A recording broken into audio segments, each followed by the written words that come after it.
దేవుని పరిశుద్ధ నామమునకు మహిమ కలుగును గాక. ప్రభువైన యేసుక్రీస్తు నామములో మీ అందరికీ నా హృదయపూర్వక వందనాలు తెలియజేస్తూ ఉన్నాను.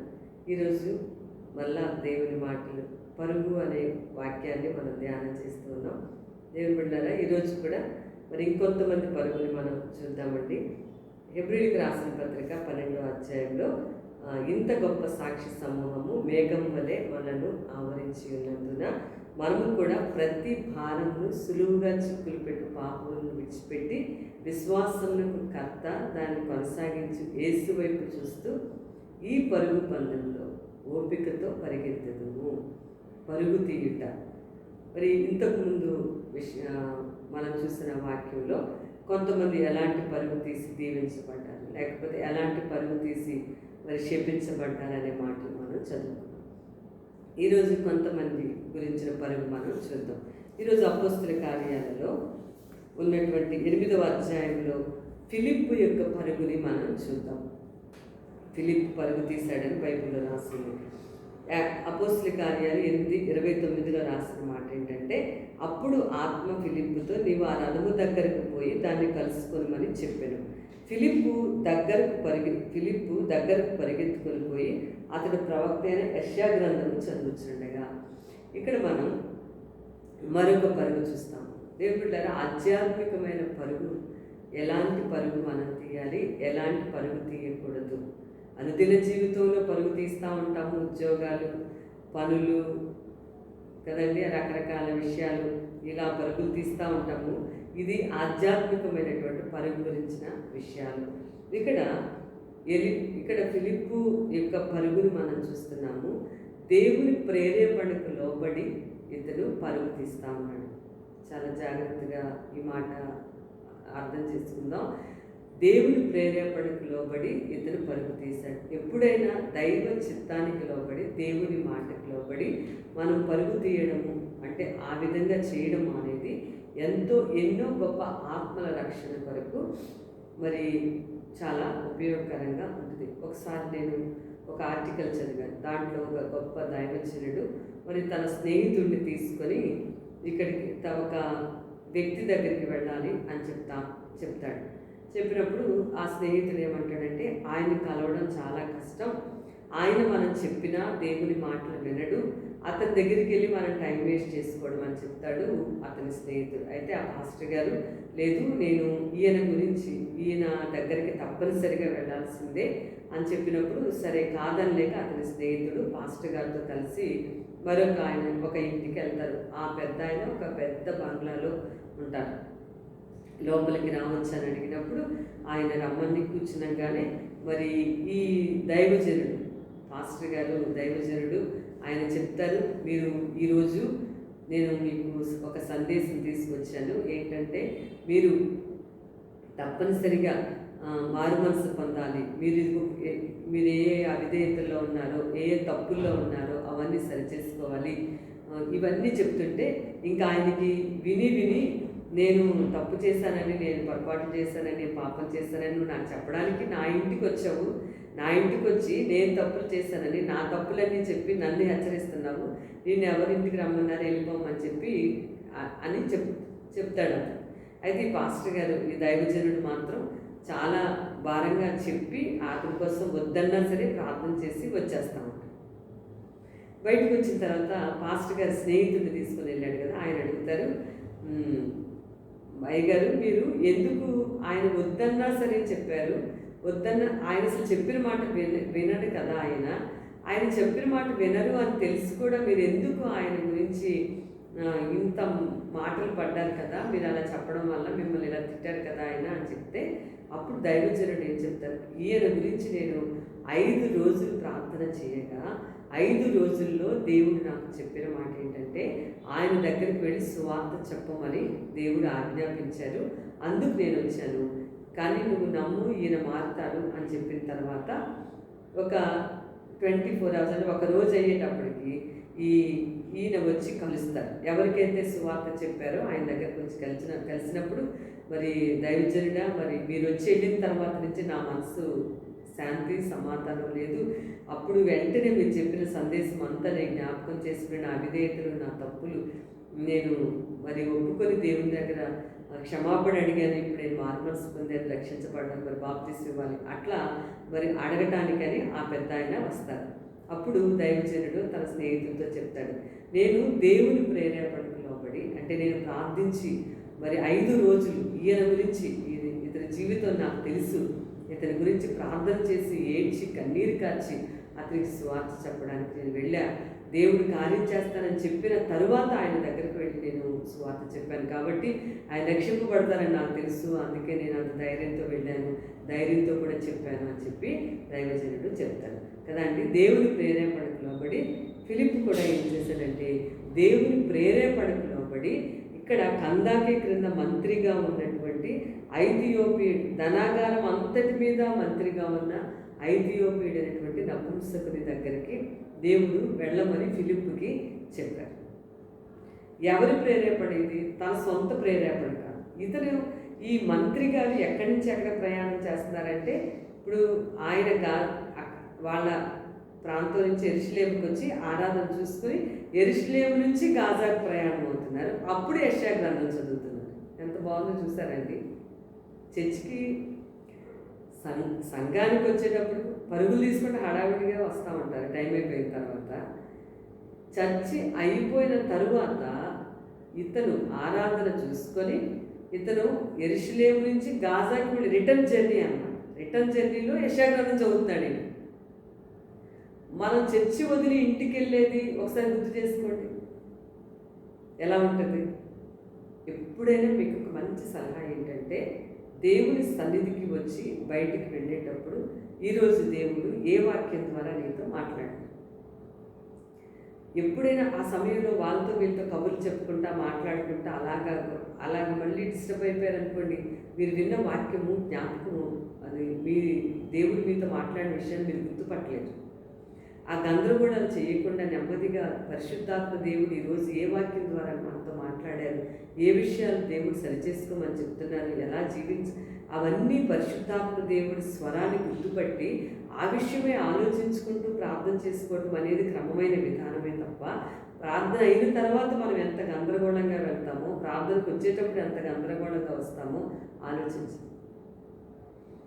కందాకే క్రింద మంత్రిగా ఉన్న ఈ మినిస్టర్ గారు ఇతను రిటర్న్ జర్నీలో ఇంటికి వెళ్ళిపోతూ యెరూషలేము నుంచి తిరిగి జర్నీ చేస్తూ యెషయా గ్రంథాన్ని చదువుతాం. కూడా అలాగే మనం కూడా ఆత్మీయంగా అలా ఉంటే మన కోసం కూడా దేవుడు ఎవరో ఒకరు పంపిస్తూ ఉంటాడు. అనేక రీతిలుగా మనకు సహాయం చేయడానికి ఏదో ఒక సహాయం, మనం దేంట్లో ఇబ్బందులు ఉన్నామో ఏదో ఒక సహాయం మన కోసం. ఇతనికేమో ఆధ్యాత్మిక సంబంధమైనటువంటి విషయంలో కావాలి సహాయం. అందుకని ఫిలిప్పు దేవుని ప్రేరేపణకు లోబడి అతని దగ్గరికి వెళ్ళడం, యెషయా గ్రంథాన్ని చదువుతున్నప్పుడు దాని వివరణ చెప్పడం, మరి ఆ తర్వాత అతను అక్కడనే మీకు అభ్యంతరం ఏముందన్నప్పుడు అక్కడ అతనికి నీళ్ళల్లో మరి అక్కడ అతను బాప్తిసం తీసుకోవడం, ఇది 38వ వచనంలో రాస్తుంది. ఇదిగో నీళ్లు, నాకు బాప్తిసం ఇచ్చుటకు ఆటంకం ఏమని అడిగి రథము నిలుపుమని ఆజ్ఞాపించిన ఫిలిప్పు నపుంసకుడు ఇద్దరును నీళ్లలోనికి దిగిరి అంతటి ఫిలిప్పు అతనికి బాప్తిస్మము ఇచ్చెను. ఈరోజు దైవ ప్రేరేపణకు లోబడి ఫిలిప్పు మినిస్టర్ దగ్గరికి, ఆ మంత్రి గారి దగ్గరికి, రాణి గారి క్రింద ఉండేటువంటి మంత్రి గారి దగ్గరికి వెళ్ళాడు. ఐథియోపియన్ అంటే ఆఫ్రికన్ కంట్రీలు అన్నమాట. ఇంకొక ప్రాముఖ్యమైన విషయం చెప్పాను, రిటర్న్ అవుతూ కూడా పరిశుద్ధ గ్రంథాన్ని అంటే యెషయా గ్రంథాన్ని ధ్యానం చేస్తూ ఉన్నారు. ఇంకొక పాయింట్ ఏంటంటే, అర్థం కాకపోయినా చదువుతూ ఉన్నారు. మనలో చాలామంది బైబిల్ చదవండి అంటే మాకు అసలు అర్థం కావట్లేదు, ఏం చదువుతామని అంటుంటారు. అలా చదువుతూ ఉంటే అర్థమయ్యేటట్లుగా దేవుడు నీకు సహాయం చేస్తాడు. అర్థం అవ్వదండి, అక్కడ అర్థం కాదండి, అక్కడేమో అలా ఉందండి, ఇక్కడేమో ఎలా ఉందండి అని మొదలు పెడతా ఉంటారు. అందుకే మీరు చదవండి అని చెప్తారు. చదువుతూ ఉంటే అర్థం కాని దాన్ని అర్థం చేసుకోవడానికి నీకోసం ఎవరినో ఒకరు దేవుడు పంపిస్తాడు, లేకపోతే నీకే బోధిస్తాడు. నీకు అంత గొప్ప జ్ఞానం ఇచ్చి నీకు బోధించి నువ్వే బోధించేదానిగా చేస్తాడు. ఆ తర్వాత ప్రభు ప్రేరేపణకి లోబడి ఏదైనా ఒక స్వార్థ కానీ, ఒక పని కానీ, ఒక పరిచర్య కానీ చేసినప్పుడు అది గొప్ప ఆశీర్వాదకరంగా ఉంటుంది. ఇక్కడ ఆత్మ కూడా రక్షించబడి. ఈరోజు మనం ఎవరి ప్రేరేపణకి లోబడతాం? ఆహాబు యెజబెలు ప్రేరేపణకు లోబడ్డాడు. ఇర్మియా గ్రంథంలో ఒక మంచి మాట రాస్తున్నాడు 27లో, నేను నీ ప్రేరేపణకు లోబడి తిని అన్నాడు ఇర్మియా. దేవా, నేను ఎంతోమంది నన్ను ఎన్నో రకాలుగా ప్రేరేపిస్తున్నారు, కానీ నేను మాత్రం నీ ప్రేరేపణకు లోబడ్డాను అని అన్నాను. ఈరోజు మనం ఎవరి ప్రేరేపణకు లోబడుతున్నాం? స్నేహితుల ప్రేరేపణకు లోబడతా ఉన్నామా? లేకపోతే వాక్యానికి విరుద్ధంగా మాట్లాడే భార్య యొక్క ప్రేరేపణక లోబడుతున్నారా?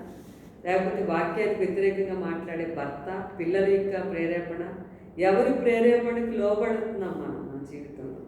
మరి ఆహాబు అనే రాజు యెజబెలు అని తన భార్య యొక్క ప్రేరేపణకు లోబడ్డాడు.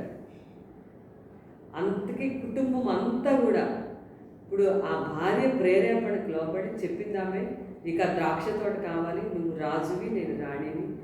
అన్యాయంగా ఇద్దరికీ తెలుసు అది అన్యాయం అని. మరి నువ్వు తినేసి శుభ్రంగా పడుకో, ఆ సంగతులన్నీ నేను చూస్తానని అన్యాయంగా మనుషులను పెట్టి రాళ్ళతో కొట్టి చంపించి, ఆహాబు యెజబెలు యొక్క ప్రేరేపణకు లోబడిపోయాడు. ఆమె కనుక ఆ రోజున నువ్వు చేసే తప్పు, అతనిది మనం తీసుకోకూడదు అని అన్నట్లయితే కనుక ఆ కుటుంబం నిలిచుండేది. భార్య తప్పుడు ఆలోచనల ప్రేరేపణకు లోబడిపోయాడు ఆహాబు, కుటుంబాన్ని పాడు చేసుకున్నాడు వాడు. అందుకే భార్య అయినా, భర్త అయినా, పిల్లలైనా, మంచి స్నేహితులైనా, క్లోజ్ ఫ్రెండ్స్ అయినా, దేవుని వాక్యానికి విభిన్నమైన ప్రేరేపణలకు ఎవరైనా సరే మనం లోబడకూడదనే పాఠాన్ని నేర్చుకోవాలి. దేవుని ప్రేరేపణ నెరవేర్చడం కొరకు ఫిలిప్పు పరిగెత్తెను అని రాస్తుంది దేవుని వాక్యం. 30వ వచనం, ఫిలిప్పు దగ్గరకు పరిగెత్తుకొని పోయి అతడు, అంటే ఆ మంత్రి ప్రవక్త యెషయా గ్రంథం చదువుతున్నాడు. ఈరోజు దేవుని ప్రేరేపణకు లోబడే వారంగా మనం ఉండాలి, ఇతరుల ప్రేరేపణకు లోబడే వారంగా ఉండకూడదు. దేవుడు ఒక రకంగా వాక్యం చెప్తా ఉంటే ఇంకొకళ్ళు స్నేహితులు చెప్పారండి అలాగే, అందుకే ఇలా చేశామండి మేము, అందుకే ఇలా నష్టపోయాము అని తర్వాత మనం బాధపడకూడదు. ప్రభు ప్రేరేపణకు లోబడాలి. తర్వాత దేవుని వాక్యంలో దేవుళ్ళరా ఎలీషా పరుగు తీశాడు. మనం పరుగు గురించి కదా మాట్లాడుకుంటాం. ఎలీషా కూడా పరుగు తీశాడు. ఏలియా దుప్పటి వేయగానే ఎలీషా పరుగు తీసినట్లుగా దేవుని వాక్యంలో రాస్తుంది. రాజుల మొదటి గ్రంథం 19వ అధ్యాయంలో మనం చూస్తాం. 19:20 వచనం చూడండి. 20లో, అతడు ఎడ్లను విడిచి ఏలియా వెంట పరిగెత్తి, నేను పోయి నా తల్లిదండ్రులను ముద్దు పెట్టుకుని తిరిగి వచ్చి నేను వెంబడించదని చెప్పి అతని సెలవు అడగగా అతడు పోయి, రమ్ము, నా వల్ల నీకు నిర్బంధం లేదని చెప్పాను. అక్కడ ఏమని రాస్తుందంటే 20లో, అతడు ఎడ్లను విడిచి ఏలియా వెంట పరిగెత్తెను. దేవుని పిలుపుకు పరిగెత్తుట, దేవుడు పిలుపుకు పరుగెత్తుట. ఏలియా దుప్పటి ఎలీషా మీద వేసిన వెంటనే అతడు చేస్తున్న తన సొంత పనిని విడిచిపెట్టి ఏలియా వెంట పరిగెత్తుకొని వచ్చాడు. పరిశుద్ధ గ్రంథంలో దేవుడు చాలామందిని పిలిచినప్పుడు వాళ్ళ పనుల్లో వాళ్ళు ఉన్నప్పుడు దేవుడు వాళ్ళని పిలిచాడు. గిద్యోను చూడండి, గిద్యోను గోధుమ పంటని నూర్చుకుంటా ఉన్నాడు, తన పని తను చేసుకుంటున్నాడు. దేవుడు తను పిలిచి న్యాయాధిపతుల కాలంలో అతన్ని వాడుకున్నాడు. సీమోను పేతురు, ఆంద్రియ, యోహాను, వీళ్ళందరూ వాళ్ళ పనులు వాళ్ళు చేసుకుంటున్నారు. ఎవరు వాళ్ళు ఏం చేస్తారు, వీళ్ళు ఏం చేస్తారని వాళ్ళ విషయాలు వీళ్ళ విషయాలు కల్పించుకుని అనవసరంగా ఉండకుండా వాళ్ళ పనులు వాళ్ళు కష్టపడి పని చేసుకుంటున్నప్పుడు దేవుడు వాళ్ళని పిలిచాడు. పేతురుతో ప్రభు చెప్పారు, మరి నువ్వు మనుషులు బట్టి జాలరిగా నేను చేస్తానని చెప్పారు. అంటే వాళ్ళ పనులు, ఇక్కడ ఎలీషా కూడా తన పని తను చేసుకుంటున్నాడు. అప్పుడు దేవుని యొక్క పిలుపు అతనికి వచ్చింది. ఈరోజు మనం కూడా మన జీవితాలు దేవుని పిలుపు అనేది మరి బద్దకించిన వాళ్ళకి, సోమరులకు దేవుడు ఆ బాధ్యతలు అప్పగించని దాని వరకు దేవుడు పిలిచాడు అనుకోకూడదు. సరైన పిలుపు కరెక్ట్గా మనం అర్థం చేసుకుని మనం ముందుకు వెళ్ళడం మంచిది. కన్ఫర్మేషన్ ఉండాలి. ఏలియా దుప్పటి వేసిన వెంటనే ఎలీషా తన పని తాను చేసుకుంటూ కష్టపడి పనిచేస్తున్నాడు. నేను గమనించింది ఏంటంటే, కష్టపడి పనిచేసేవాళ్ళు, వాళ్ళ పనులు వాళ్ళను నమ్మకస్తులుగా ఉన్నవాళ్ళు, ఈవెన్ శరీర సంబంధం అంటే భూ సంబంధమైన విషయాలలో పనుల్లో కూడా వాళ్ళ పనులు వాళ్ళని కష్టపడి నెమ్మదిగా మంచిగా కష్టపడి పనిచేసుకునే వాళ్ళని, గిద్యోను గోధుమ చేయడం అనేది వాళ్ళ సొంత పని. అది కష్టపడి పనిచేసినప్పుడు దేవుడు పిలిచాడు. సీమోను పేతురు వాడు చేపలు పట్టడం వాళ్ళ పని అది, వాడు వృత్తి అది. అక్కడ కష్టపడుతున్నాడు, పని చేసుకుంటున్నాడు. మనుషులు బట్టి జాలరిగా దేవుడు అతను చేశాడు. పరిశుద్ధ గ్రంథంలో మీరు మరి పౌలు కూడా అంతే. యూదా మతం ఆసక్తి ఎక్కువ అన్నమాట. ఆ విషయంలో అతనికి కష్టపడుతున్నాడు, ప్రయాసపడుతున్నాడు. అది బాగా అభివృద్ధి చేయడానికి, అందుకే అందరిని చంపడానికి ప్రయత్నం చేశాడు. అలా అంటే ప్రభు వాళ్ళ పనుల్లో వాళ్ళు కష్టపడి నమ్మకంగా పనిచేసిన వాళ్ళు దేవుడు పరిచర్యకు పిలిచిన సందర్భాలు ఎన్నో బైబిల్లో చూస్తూ ఉంటారు. మన సేవలో కూడా కష్టపడి పనిచేయడం అనేది అంటే నిస్వార్థంగా మనం ప్రభు కొరకు చేసినట్లుగా చేయడం అనేది అంత మంచిది. ఇక్కడ దేవుని పిలుపుకి ఎలీషా పరుగు తీశాడని బైబిల్లో రాసి, దుప్పటి వేయగానే దాన్ని విడిచిపెట్టేసి పరిగెత్తి ఏలియాని వెంబడించాడు. దేవుని పిలుపుకి లోబడ్డాడు. దేవుడు మిమ్మల్ని ఏమైనా సేవకు పిలిస్తే తప్పనిసరిగా ప్రత్యేకమైన సేవకు రావాలి. ఇంకా ఏంటంటే అందరూ కూడా దేవుని పని చేయాలి. దేవుని రాజ్యం పని అందరూ చేయాల్సిందే. ఎవరి వంతుల్లో వారు, ఎవరి బాధ్యతల్లో వారు అందరూ దేవుని పనిని తప్పకుండా చేయాలి. కాబట్టి దేవుని పిలుపుకు లోబడి పరిగెత్తాడు. పిలుపుకు పరిగెత్తినట్లుగా దేవుని పిలుపుకు పరిగెత్తి దేవుని పని చేసేవారంగా ఉండాలి. ఇంకా చివరిగా మరొక ఈ విషయంలో మరొక పరుగును నేను మీకు చూపిస్తాను. లూకాసు వార్త 15వ అధ్యాయంలో తండ్రి పరుగు తీశాడు. ఈ ఉపమానంలో యేసు ప్రభు 15వ అధ్యాయంలో కదండి, మనకి తెలుసు 15వ అధ్యాయం 20వ వచనంలో ఏం రాస్తుందంటే, వాడు ఇంకా దూరముగా ఉన్నప్పుడు తండ్రి వారిని చూచి కనికరపడి పరిగెత్తి వారి మెడ మీద పడి ముద్దు పెట్టుకొనెను. ఇక్కడ తండ్రి పరుగు గురించి రాస్తుంది. ఇక్కడ తండ్రి పరుగు తీస్తా ఉన్నాడు. ఈ ఉపమానం యేసు ప్రభు మరి ముందేమో 2 ఉపమానాలు చెప్పారు. ఇది 3వ విషయం. ఇక్కడ తప్పిపోయిన కుమారుడి గురించిన ఈ కథలో, ఈ ఉపమానంలో యేసు ప్రభు చెప్పిన మాట ఏంటంటే, మరి చిన్న కుమారుడు తనకున్నదంతా కూడా వదిలిపెట్టే ఇవ్వమని చెప్పి తీసుకుని వెళ్ళిపోయాడు. దూరంగా వెళ్ళిపోయాడు. అక్కడ డబ్బున్నంత వరకు స్నేహితులు అతనితో పాటు ఉన్నారు. తర్వాత ఇంకా తన పరిస్థితి ఎంత దిగజారిందంటే పందులు అతని పట్టు తినడానికి అతను సిద్ధపడ్డాడు. అయితే తన మనసులో అనుకున్నాడు, నా తండ్రి ఇంట ఎంతోమంది పనివాళ్ళు ఉన్నారు, కనీసం నేను పనివాడిగా పెట్టుకోమని అయినా సరే అనుకుతానని. ఇక 19వ వచనంలో ఎంత బాగా రాస్తుందంటే 15వ అధ్యాయంలో, ఇక మీదట నీ కుమారుడిని అనిపించుకున్నట్టు యోగ్యులను కాను, నన్ను నీ కూలి వారిలో ఒకటిగా పెట్టుకుని మరి అతనితో చెప్పుదును అనుకొని లేచి తండ్రి వద్దకు వచ్చింది. మనసులో అనుకున్నాడు అంతే. తండ్రికి రెడీగా ఉన్నాడు అనమాట కొడుకు వచ్చేవారు. అంటే దేవుని ప్రేమ ఎంత చెప్పినా తరగదండి, తరగదు. ఈ విషయంలో అంటే ఎంత పని చేశాడు, ఆస్తి అంతా పట్టుకుని వెళ్ళిపోయాడు, పోగొట్టేసుకున్నాడు.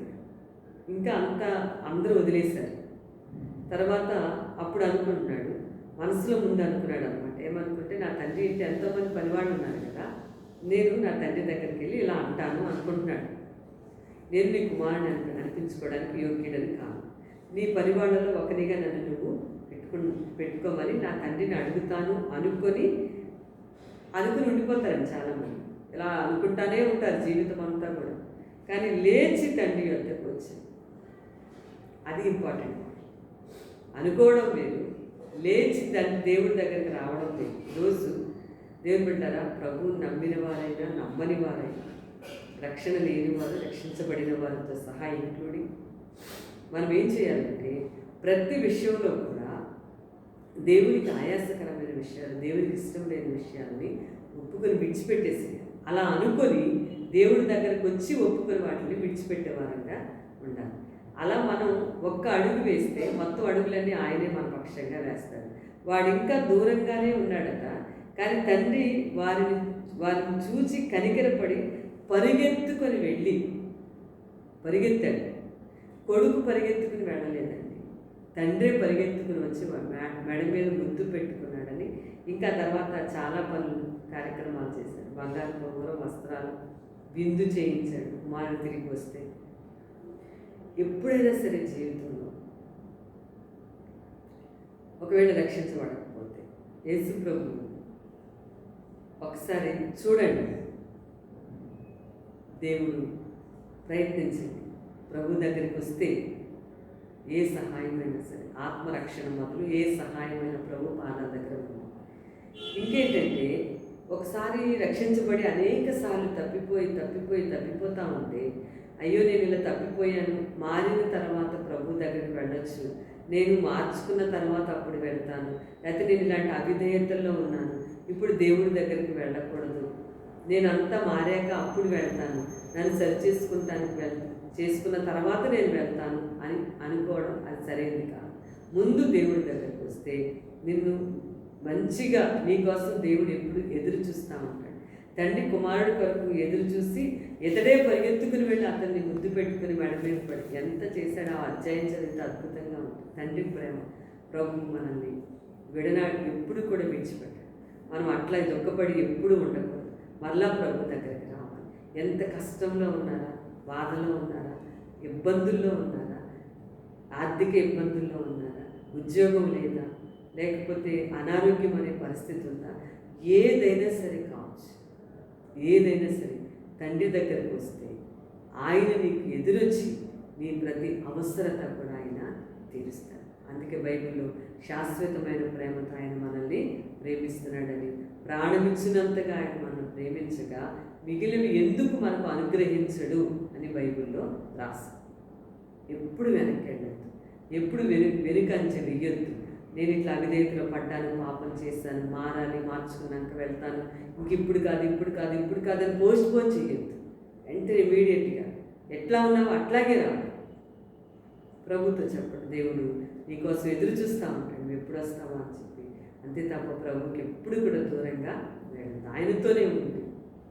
ఆయన దగ్గరికి వస్తూ ఉంటే ఆయనే నీకు ఎదురొచ్చి నీకు కావాల్సిన ప్రతి విషయంలో కూడా ఆయన నీకు సహాయం చేస్తాడు. కాబట్టి ఇక్కడ తండ్రి పరుగు తీస్తూ ఉన్నాడు. అది ప్రేమతో కూడిన పరుగు.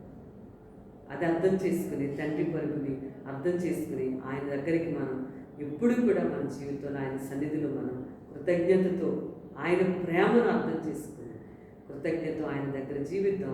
దేవుడి మాటలు దీవించును కనుక ఆమె. మహాపరిశుద్ధుడైన తండ్రి, వందనాలు, స్తోత్రాలు.